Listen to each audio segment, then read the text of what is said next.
W1 further stated that members of the Proud Boys said that they would have killed Mike Pence if given a chance.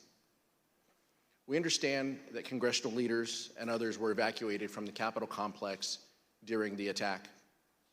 We'd like to show you what happened after the Vice President was evacuated from the Senate.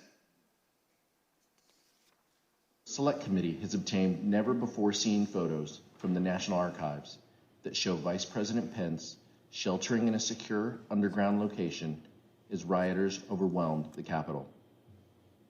At 4:19 p.m., Vice President Pence is seen looking at a tweet the President had just sent, a tweet asking the rioters to leave the Capitol.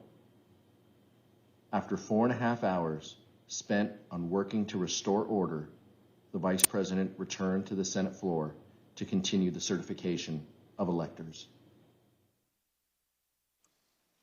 So Vice President Pence was a focus of the violent attack. Mr. Jacob, did the Vice President leave the Capitol complex during the attack?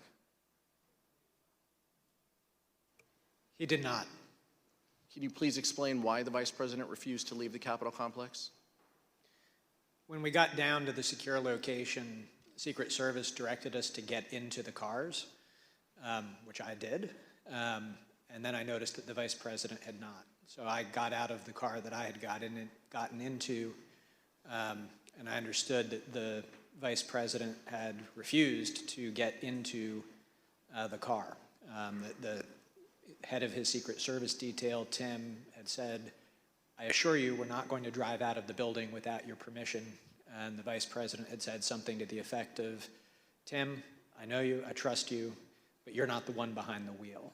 And the Vice President did not want to take any chance that the world would see the Vice President of the United States fleeing the United States Capitol. He was determined that we would complete the work that we had set out to do that day, that it was his constitutional duty to see through, and that the rioters who had breached the Capitol would not have the satisfaction of disrupting the proceedings beyond the day on which they were supposed to be completed.